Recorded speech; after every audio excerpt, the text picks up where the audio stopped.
안녕하세요. 반갑습니다. 여러분의 전기 기술 교육의 동반자, 저는 다산에듀 전병칠입니다. 이번 시간에는 우리가 동기 발전기의 특성 시험과 그리고 동기 발전기의 병렬 운전에 대해서 배워보겠습니다.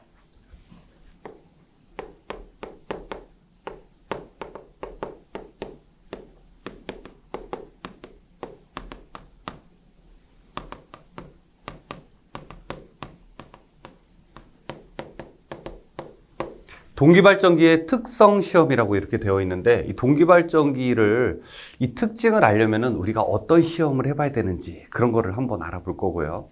그 다음에 저 앞에서 우리가 직류 발전기의 병렬운전, 그리고 변압기의 병렬운전 배우게 됐는데, 이제 병렬운전 시리즈 3탄 동기발전기, 즉 교류발전기의 병렬운전에서는 또 어떤 조건을 지켜야 되는지 그런 내용을 배우게 될 겁니다. 일단 첫 번째, 특성 시험. 특성을 알려면 어떻게 시험을 해야 되는지 한번 보죠. 여러분, 건강검진 한 번씩 하십니까? 이제 병원에 가서 왜 1년이나 2년에 한 번씩 이렇게 몸이 건강한지 몇 가지 확인하잖아요. 여러분들, 그런 것도 일종의 특성 시험 아닐까요? 한번 엑스레이를 찍어서 내 몸 상태를 한번 보는 것. 그 다음에 피를 뽑아서 여러 가지 콜레스테롤이라든지 아니면 특정 질환이 있는지 확인하는 것. 그것이 바로 특성 시험인데, 이 전기 기기도 마찬가지예요. 이 전기 기기를 만들 때 혹은 만들고 나서 이 변압기나 혹은 이 전동기나 이 발전기가 어떤 기계적인 특성을 가지고 있는지 한번 테스트를 해보는 게 특성 시험이라고 할 수 있어요. 그 중에서 이제 재밌는 시험이 첫 번째, 동기 발전기에서 무브와 포화 곡선이라고 하는 게 있는데, 한번 우리 들어본 적이 있는데, 저기 직류기에서 잘 기억 안 나셔도 괜찮아요. 지금 제가 설명할 테니까. 여기 동기 발전기는 이런 특징을 가지고 있다고 했었죠. 이 안에 계자, N극, S극을 외부에서 어떻게 연결한다고 했습니까? 직류 전원을 공급하게 되는 이 여작이라고 하는 곳으로서 이 전류를 공급하게 되고, 그 다음에 이 자석을 이제 돌리게 됨으로써 우리는 그 주변에 감겨 있는 코일을 통해서, 즉 전기자를 통해서 이제 전원을 빼게 되는 겁니다. 그러면은 밖에 나오는 전기가 이 몇 볼트인지는 모르겠지만 이 볼트라고 할 때 여기에서 흘려주는 계자 전류가 점점 커지게 되면은 여기에 있는 단자 전압도 어떻게 될까? 당연히 커지게 되겠죠. 그렇죠? 당연히 자석의 크기가 커지게 되면은 전기도 더 많이 나오게 될 겁니다. 그때의 특성을 한번 그래프로 그려보자라고 하면은 계자 전류가 증가함에 따라 단자 전압이 어떻게 된다? 쭉 증가하다가 어느 정도 가게 되면은 포화에 이르게 된다. 더 이상 늘어나지 않는 상태가 된다라고 하는 것을 우리가 무브와 특성 곡선 혹은 무브와 포화 곡선이라고 이렇게 이야기를 하게 됩니다. 그 얘기가 바로 이제 책에 있어요. 책에 한번 잘 보시게 되면은 책에 그림 4-6에 무브와 포화 곡선이라고 해서 이 왼쪽은 이렇게 시험하는 거고 오른쪽은 그 곡선을 나타내게 됩니다. 그런데 원래 이상적일 때는 어떻게 될까요? 이상적일 때. 원래는 이상적일 때는 그냥 올리면 올리는 대로 그대로 쭉 올라가는 게 이게 이상적인 거 아닐까요? 그런데 이 세상은 우리가 생각한 대로 이상적이지 않기 때문에 이런 모양이 나오지 않죠. 자, 조금 더 자세하게 그려볼게요. 원래 이상적인 건 어떻게 된다? 이렇게 된다. 이상적인 거는. 계자 전류를 증가할수록 단자 전압도 계속 올라가게 되는 거죠. 그런데 그렇지 않고 실제로는 이렇게 포화 상태에 이르게 된다라고 합니다. 그러면 여기서는 이제 시험 문제가 나옵니다. 포화율이라고 하는 게 무엇이냐? 포화율. 포화율이라고 하는 것은 이 포화됐을 때 단자 전압을 쭉 그은 다음에, 자, 여기를 A라고 하고 여기를 B라고 하고 이 지점을 C라고 하게 되면요, A, B 분의 BC를 우리가 포화율이라고 합니다. 이것분의 이거. 쉽죠? 포화율이 뭐냐라고 하게 되면 앞에 2개 분의 뒤에 2개. A, B 분의 BC 이렇게 대답할 수가 있게 되는 거죠. 자, 두 번째, 외부 특성 곡선이라고 하는 것을 여기서 또 한번 나타내고요. 다음 페이지 넘기셔서 이제 우리가 단락 곡선 가게 됩니다. 단락 곡선은 뭘까요? 여기 2차 측을 단락시키는 거예요. 발전기인데요? 단락시켜요. 발전기인데 뒤에를 그냥 이렇게 쇼트시키게 됩니다. 그렇게 되면 어떻게 될까요? 이 급격한 전류가 흐르지 않을까요? 근데 급격한 전류가 흐르게 되니까 여기에 있는 계자 전류를 0에서부터 천천히 올리는 거죠. 그러면은 이 단락 전류가 어떤 모양을 가지는지 관찰하는 것이 바로 이 단락 곡선이 되는 겁니다. 제가 여기 글 있는 거 한번 읽어볼게요. 출력 단자를 단락시키고, 여기 단락시키고 다 연결시켜버리고, 발전기를 전격 속도로 회전시킬 때 RF에 의해 계자 전류를 0으로부터 변화시키면 점점점 올린다는 얘기죠. 단락전류와의 관계를 시키면서 단락전류와의 관계를 고찰하면 발전기의 최대 부하에 대한 내력 응답을 나타내는 아래 그림과 같은 단락곡선을 구할 수 있다라고 이렇게 이야기하게 됩니다. 그래서 아래 그림처럼 단락곡선을 우리가 쉽게 구할 수가 있습니다. 바로 이렇게 짜잔 하는 단락곡선이 만들어지게 돼요. 이게 반듯한 게 단락곡선입니다. 근데 이제 시험 문제 이게 나와요. 여러분, 이 단락곡선이 지금 곡선입니까? 직선입니까? 포물선입니까? 직선이죠. 그렇죠? 제가 이렇게 반듯하게 그렸잖아요. 이 단락곡선이 직선이 되는 이유가 뭐냐라고 이렇게 물어보게 됩니다. 그러면 대답 그냥 이렇게 하면 됩니다. 전기자 반작용 때문에. 전기자 반작용 때문에 단락곡선은 직선이 된다. 대답할 수 있습니다. 다음에 네 번째, 전압 변동률이라고 하는 것도 나왔습니다. 이 변동률이 지금 세 번째예요. 그러니까 저 앞에서 직류 전동기의 속도 변동률 한번 나왔고, 그 다음에 이 직류 발전기와 변압기에서 전압 변동률 나왔고, 그 다음에 역시 동기 발전기이기 때문에 여기도 변동률이 나오게 됩니다. 전격 분해, 무부하 빼기, 전격 이렇게 이야기할 수 있고, 자, 이거는 전격 Vn 분해 V0 마이너스 Vn 이렇게 대답할 수가 있게 됩니다. 전압 변동률은 여러분 잘 아실 거예요. 다음에 두 번째, 동기 발전기의 병렬운전. 드디어 이제 병렬운전 시리즈를 완성할 수 있겠네요. 병렬운전 딱 보게 되면은 동기 발전기라고 했어요. 동기 발전기는 이렇게 교류 발전기를 말하는 거죠.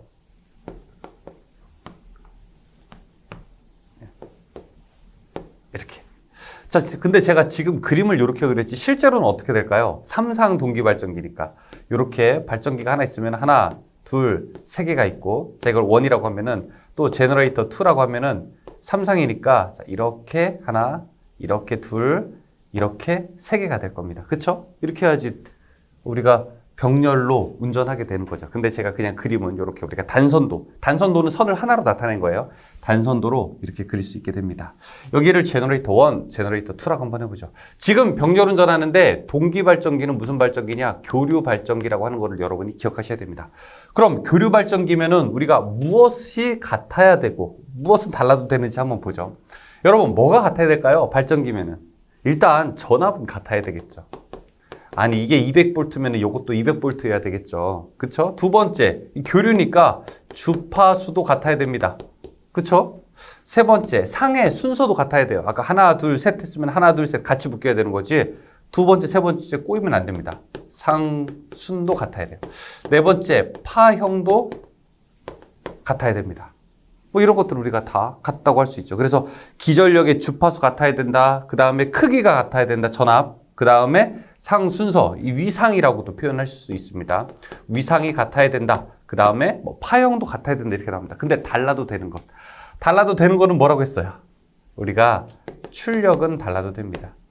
출력이라고 하는 거. 용량은 달라도 상관없어요.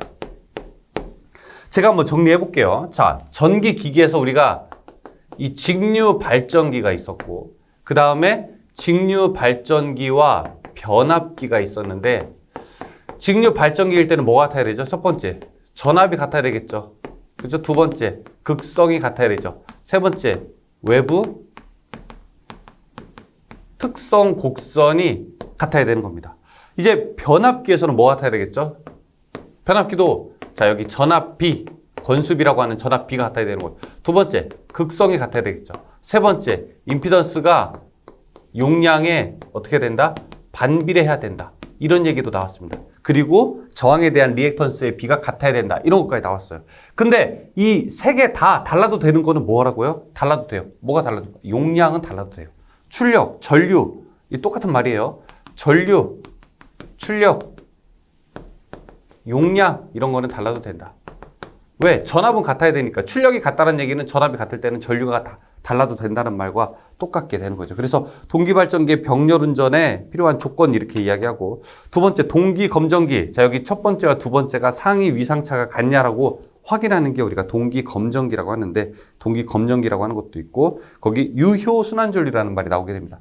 유효순환전류, 무효순환전류 이런 말 나오게 되는데 전압이 다를 때 그럼 어떤 일이 발생하게 되냐. 여기가 100V인데 여기가 만약에 90V다. 그러면 어떤 일이 벌어진다고 했습니까? 원래 둘의 힘을 합쳐서 여기 부하 쪽에 전류를 흘려야 되는데 10V만큼의 전위차 때문에 이 안에서 뱅뱅뱅 돌아가는 전류가 이제 만들어지게 되는 거죠.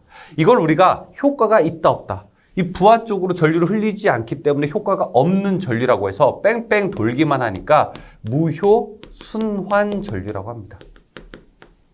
무효순환 전류가 왜 생깁니까? 이렇게 물어보게 되면요. 이 기전력의 차이 때문에, 크기 차이 때문에 생긴다 대답할 수 있습니다.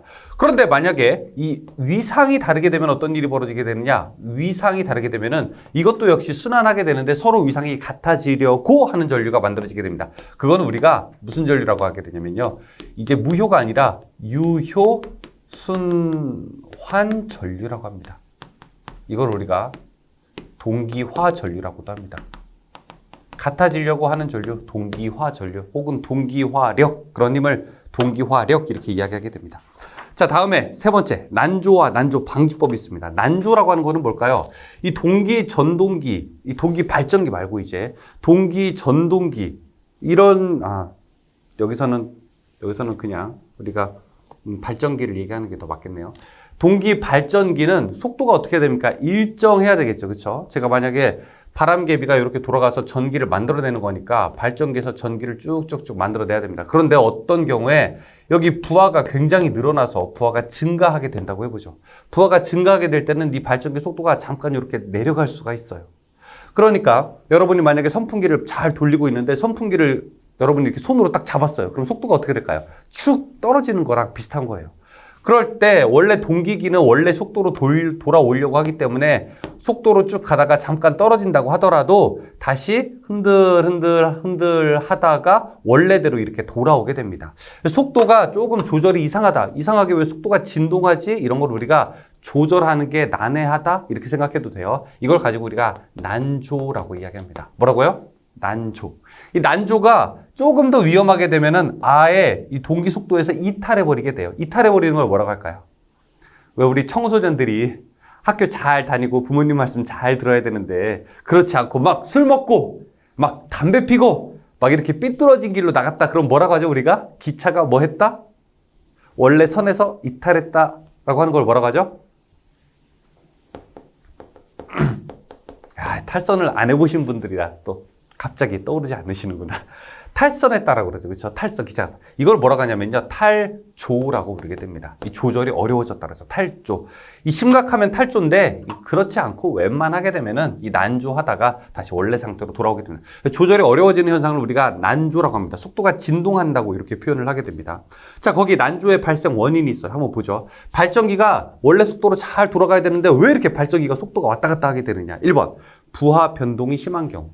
부하가 막 컸다 작았다 막 이렇게 될 때. 두 번째, 관성 모멘트가 작은 경우. 관성 모멘트라고 하는 건 뭐예요?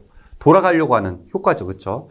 세 번째, 조속기가 너무 예민한 경우. 조속기가 뭐냐면은 속도를 조절하는 애예요. 속도를 조절하는 애인데 속도 조금 올라갔다고 해서 막 브레이크 잡아버리고 속도가 내려갔다고 해서 가속시켜버리게 되면은 너무 민감하게 되면 오히려 속도가 더 크게 진동하게 되는 거죠. 다음에 네 번째, 계좌에 고조파가 유기된 경우. 이상한 파형이 들어오게 된 경우죠. 자, 이런 원인을 방지하기 위해서 1, 2, 3, 4가 그대로 밑으로 가게 됩니다. 그래서 부하 변동이 심하다, 관성 모멘트가 작다 이렇게 하게 되면요. 계좌의 자극면에 제동원선을 설치한다. 그 다음에 관성 모멘트를 크게 한다. 조속기가 예민하니까 조속기의 성능을 너무 예민하지 않게 한다. 계좌에 고조파가 유기됐으니까 고조파를 제거하게 된다. 이런 게 우리가 난조의 방지 대책이 됩니다. 그런데 문제는 시험 문제는 어떻게 되느냐. 난조의 방지 대책으로 가장 유효한 방법을 골라라 라고 하게 되면은 여러분 이걸 딱 선택해야 됩니다.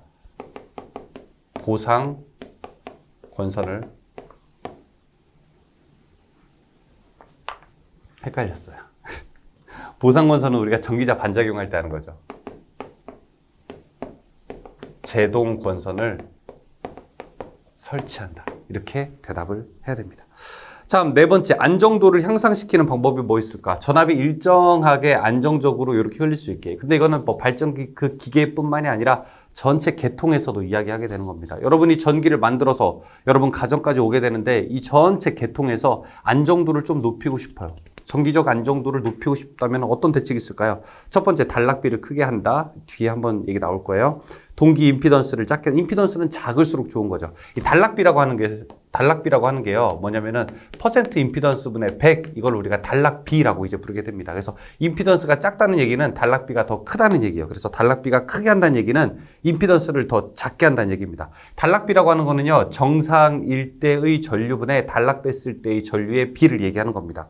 다음에 3번에 관성 모멘트를 크게 한다. 네 번째, 조속기의 신속한 동작. 다섯 번째, 소극 여자 방식을 채택한다. 빠르게 응답하는 여자 방식을 채택한다. 그게 이제 나오게 됩니다. 문제 한번 풀어볼까요? 1번. 동기발전기의 무바 포화 곡선을 나타낸 것이다. 포화 개수에 해당되는 건 앞에 땡땡 분의 뒤에 땡땡. 그러니까 여기는 B C' 분의 C' 이렇게 되겠네요. 답은 3번. 2번. 동기발전기의 무부하 포곡선에 대한 설명으로 옳은 것은 무부하 포곡선은 무엇과 무엇의 관계? 계자전류와 단자전압과의 관계. 그래서 외울 때 계단 이렇게 외웠었죠. 계단. 답 4번. 3번. 삼상 동기발전기를 병렬 운전시키는 경우 생각하지 않아도 되는 것은 무엇인가? 이 첫 번째, 전압이 같아야 돼요. 두 번째, 파형 같아야 돼요. 세 번째, 회전수가 같아야 됩니까? 아니에요. 주파수는 같아야 되지만 회전수는 상관없어요. 네 번째, 상회전이 같아야 된다. 맞죠? 네 번째, 동기발전기의 병렬운전 조건이 아닌 것은 첫 번째, 크기 같아야 된다. 두 번째, 용량이 같아야 된다. 아니라고 했잖아요. 용량은 달라도 돼요.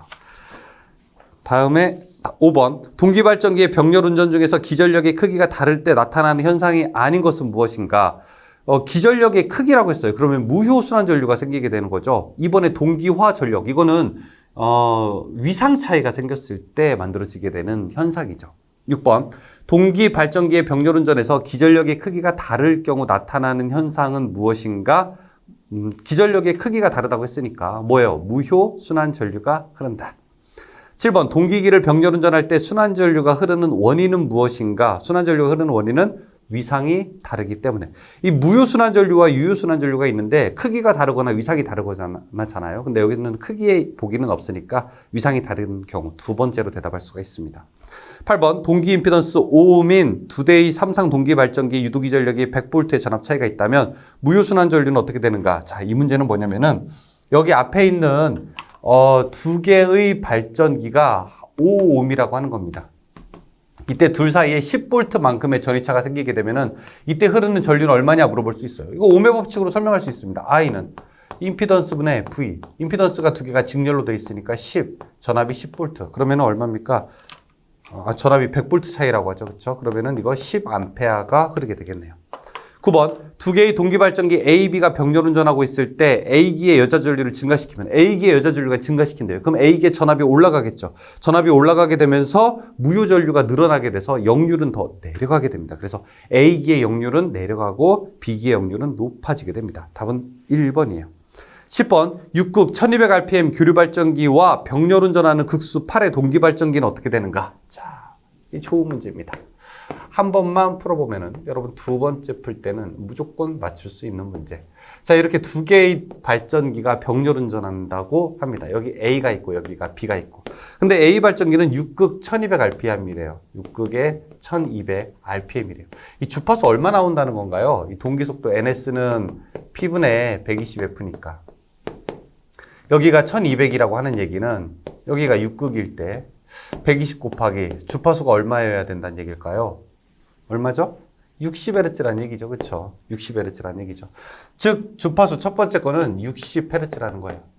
이제 병렬운전하는 게 있는데 이 두 번째 거는 8극짜리래요. 8극.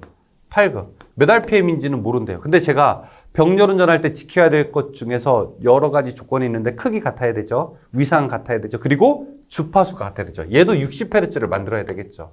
그러면 얘가 60Hz가 되려면 몇 RPM이어야 되느냐? 이 얘기랑 똑같은 거예요. 자, 그러면은 NS는 P분의 120F인데 P가 8극이고 그 다음에 120 곱하기 60Hz를 만들어야 되니까 얼마입니까 이거?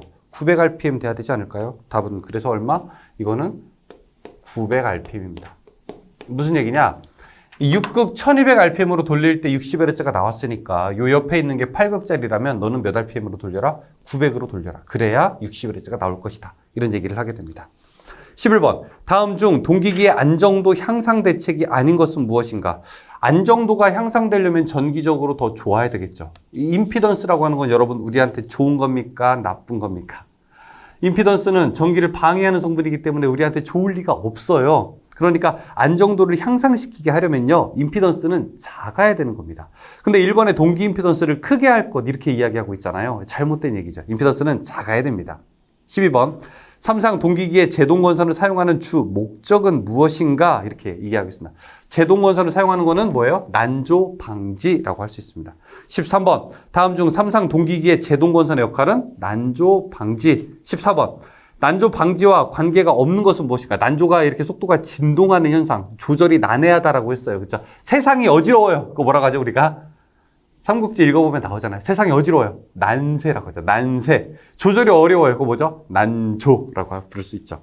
자, 난조 방지와 관계가 없는 것. 1. 제동 건선을 설치한다. 맞아요. 2번. 전기자 건선의 저항을 작게 한다. 세 번째, 축 세륜을 붙인다. 플라이휠 효과. 이렇게 돌아가려고 하는 관성을 만드는 거. 네 번째, 조속기의 감도를 예민하게 한다. 아니에요. 조속기의 감도는 둔해야지 좋겠죠. 15번. 동기기의 손실에서 고정손에 해당되는 것은 무엇인가? 고정손이라고 하는 것은 부하가 크든 작든 일정하게 되는 거. 이거는 계자철심에서의 철손이 고정손입니다. 가변손은 주로 우리가 동손에서 만들어지는 것이 가변손이라고 했죠. 16번. 동기기 손실 중에서 무부하손이 아닌 것은 무엇인가? 무부하손이라고 하는 거는 부하가 있든 없든 일정한 거. 풍손. 동기기가 이렇게 돌잖아요. 바람을 가르면서 돌죠. 그러니까 당연히 바람에서 생기는 손실이 있죠. 두 번째, 와류손. 철손이죠. 네 번째, 베어링에서 마찰손. 이게 회전하게 되니까 회전할 때 베어링에서 생기는 손실도 역시 기계손에 들어가는 겁니다. 그런데 세 번째, 전기자 동손은 무부하손이 아니라 부하손이에요. 부하의 크기에 따라서 그 값이 달라지게 되는 겁니다. 답은 그래서 3번으로 놓을 수 있죠. 자, 여기까지 우리가 동기기의 특징에 대해서 알 수 있는 문제들을 풀어봤습니다. 우리가 이제 안 한 게 뭐 있냐면은 동기, 전동기 얘기를 아직 안 끝낸 것 같은데 이 뒤에서 동기, 전동기 이야기를 조금 끝내면서 우리 동기기를 마무리할 수 있는 시간 준비하겠습니다. 수고하셨습니다.